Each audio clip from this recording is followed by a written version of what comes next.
Hello, beloved ones. My name is Dante, and I am a bliss being. I have a website called Bliss Beings about my healing work and services. You can check it out if you want after the video. This video is called Always Do Only What is Exciting for You, moving from 3D discipline to 5D discipline. So a lot of teachers and channel beings talk about this in a certain way. Some of my favorites being Bashar and Abraham Hicks. Bashar calls it the passion principle, that in each and every moment when you act upon your highest excitement to the best of your ability, with no insistence on a particular outcome, you generate synchronicity. You bring yourself into an expanded frequency where you're open to higher dimensional energies and love. Abraham Hicks, who talks about the law of attraction and manifesting, says being in your vortex, that when you're tapped in, tuned in, turned on, to use Abraham's language, and you're in your flow, you're in your joy, you're appreciating what's around you, you are appreciating all that you could create, and in that non-physically focused space, then you meet cooperative components that come to meet you. And so this video is essentially about shifting your idea of discipline to having a disciplined focus, a focus on what is joyful and exciting for you in each and every moment. So it's important and helpful to have a bigger vision for your life, where you're going, what you want to create, though the common idea is that in order to actually bring this reality, you need to work hard, struggle, and always be rigidly working towards that. This even seeps into spiritual practices. Whereas what really gets you where you're going is when in each and every moment you realize that the frequency that you bring into what you're doing, the frequency of love, bliss, expansion, excitement, is an awareness of our essential nature, our fifth dimensional nature, our Christed nature, however you call that. And in order to stay in that frequency, we have to act on that frequency. We can't think of what in the future is going to give us that frequency. And that's what we're commonly trained to do, that in order to be happy, now I have to struggle, so later I can have the things that will make me happy. And this makes a cycle of, okay, I'm going to work towards this, get it. It's not enough, I'm going to keep going. Whether it is a fit yogic body, or a beautiful house, or a strong career as a businessman or a yoga teacher, whatever it is, if we put it in our future and let this moment be somehow less than and force ourselves to work in order to go there, we disconnect ourselves from our source. And our source of happiness and infinite love is always here within our hearts.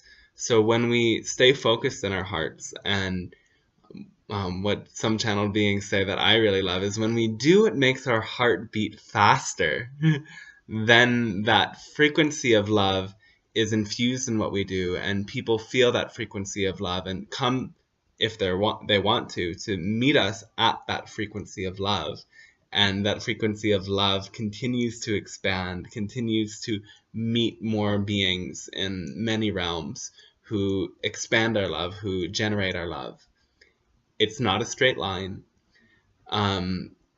So what you set out to get on a journey is sometimes, and most of the time, not what you actually get to when you continue to follow this excitement.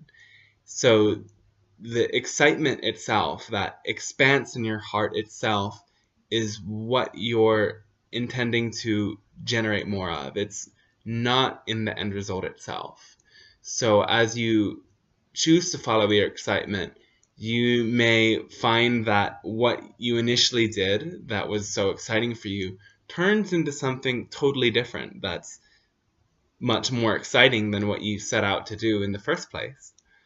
So allow this to be a transformative spiral of moving in different cycles, and that's exactly how my journey's been.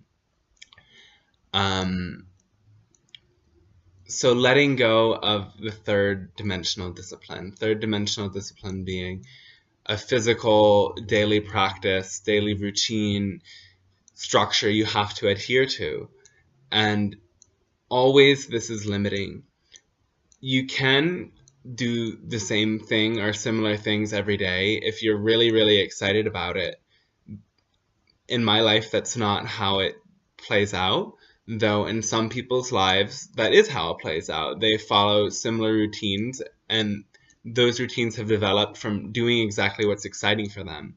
But most routines without this awareness are generating obligation, struggle. My experience with this has come from a yoga path. So at first, when I began practicing yoga, to practice every day, to get involved in my meditation and asana practice every day was helpful for me because I was used to having a structure and forcing myself to do and accomplish from my studies in school. And so doing that in my yoga practice was an extension of that, yet it was bringing a focus of my body. It was bringing a focus of my consciousness. It was incorporating these spiritual concepts that expanded my awareness, expanded my consciousness, and allowed me to access higher frequencies initially. And with time, I saw that, okay, if this is getting me so far, I have to keep at it. I have to keep focused. And I am involved in the Kundalini Yoga tradition, which the practice itself is very beautiful. Very powerful and very rapid healing of the body and consciousness. So this practice is also infused with very rigid ideas, and I chose to partake in those ideas of waking up at very early hours of the morning when it's still dark, taking a cold shower, practicing for several hours, and I went above and beyond. At first, I did 3 to 4 hours of yoga each and every morning, yoga and meditation. And instead of getting better, I developed really intense digestive issues. I became totally emotionally oversensitive to energies. I developed insomnia. And I never felt good unless I was meditating. And I felt good when I was meditating because that's what I was supposed to do in order to achieve this sense of enlightenment that I somehow didn't have already. So I actually had to stop, reduce, change my yoga practice in order to get better. Ayurvedic practitioners saw me and was like, your vata, your air is totally insanely imbalanced. And I reluctantly let go of how rigidly I was practicing yoga. Eventually moved back into practicing more yoga once I started to feel better, once my body had rested and I became actually in touch with what I wanted rather than what I thought I needed to do in order to be spiritual. And as that happened, healing took place much more rapidly, though it went in cycles of coming back to push myself with my yoga practice, push myself with meditation techniques, push myself with accomplishing something spiritually. And time and time again, I would find that when I'm coming with this energy of needing to be somewhere other than where I'm at, needing to do this because that's what a spiritual person does, then that rigidity that I brought into it totally brought lower energies, totally actually lowered my frequency rather than expanded my frequency, which is what the goal is. So it's not in what you do. It's never in what you do. And no two paths are the same. It's all about the frequency that you bring into what you do. And whatever you bring that frequency of love, joy, and excitement into will expand you, will bring more of those matching vibrations to you on other levels. So the 5D discipline is to stay focused on the love, stay focused on the joy, and what brings you love and joy in each and every moment. And this also brings up your relationships to other people. When you do whatever it is you're choosing to do in order for other people to be happy or pleased with you, rather than doing it for your own sake, for that sake of expanding the joy within you, you create these cycles of obligation that are very limiting. And so at first, when you decide consciously to do only what is exciting for you, and you explain to people that, well, I would love to help you, but what is expansive for me, what is accelerating for my joy right now is to do this instead. And initially people might react in ways that are negative, bringing up their own lower forms of conditional love.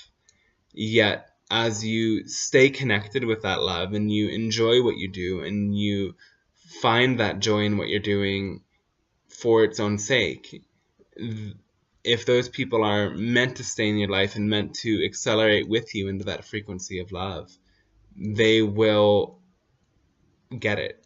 It might not happen right away. Everyone has their own time frame. If they don't get it, they're not meant to continue journeying with you. And as when you set out on your excitement, what is exciting you initially may lead you to something totally different. And you can allow that, and you can trust that that feeling of excitement will bring you exactly where you're going, and it'll essentially bring you more into self-love, more into universal love. The same will play out in your relationships.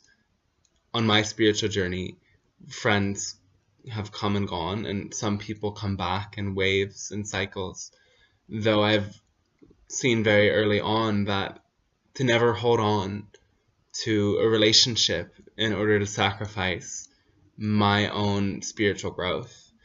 And this has brought me increasingly more loving, more connected, more joyful relationships.